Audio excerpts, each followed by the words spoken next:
അലക്രിസ്ലാമ എന്ന് പറഞ്ഞുകൊണ്ട് അപ്പോസ്തലന്മാരെ ഈശോ യാത്രയാക്കും, സമാധാനം നിങ്ങളുടെ കൂടെ എന്ന്, അല്ലെങ്കിൽ നിങ്ങൾക്ക് സമാധാനം എന്ന് പറഞ്ഞുകൊണ്ട്. പക്ഷേ അവരെ പറഞ്ഞേക്കണേ എങ്ങോട്ടാണ്? അസമാധാനത്തിലേക്കാണ്. എന്ന് വെച്ച് കഴിഞ്ഞാൽ കർത്താവ് നിങ്ങൾ പറഞ്ഞത് നിങ്ങൾ ചെന്നാക്കളുടെ കുഞ്ഞാടുകളെ എന്ന പോലെയാണ് നിങ്ങളെ അയക്കുന്നതിൽ പറഞ്ഞത്. അപ്പം കുഞ്ഞാടുകളെ എങ്ങാനും ചെന്നാക്കളുടെ വല്ല സമാധാനം ഉണ്ടാകുമോ? പിന്നെ അവിടുത്തെ സമാധാനം ഏതാണ്? ആ സമാധാനം എന്ന് പറഞ്ഞത് ആശംസയിലൂടെ കർത്താവ് വാഗ്ദാനമാണുള്ളത്. കർത്താവിൻ്റെ സമാധാനം നമ്മുടെ വാഗ്ദാനമാണ്.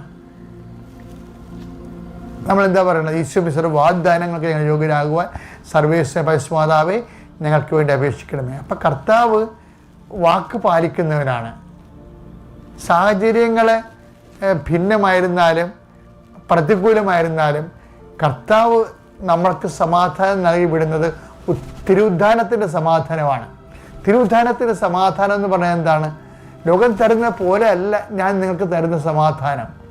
ലോകത്ത് നിങ്ങൾക്ക് ഞെരുക്കങ്ങളുണ്ടാവും, എങ്കിലും ധൈര്യമായിരിക്കും.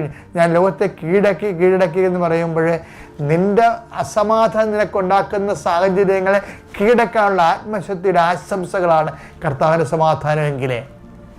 ആ സമാധാനം വാക്ക് പാലിക്കുന്നവൻ്റെ വാഗ്ദാനമാണെങ്കിലേ അത് ഒരാശംസയേക്കാളുപരി കർത്താവിൻ്റെ സമാധാനം ഒരു വാഗ്ദാനമാണ്.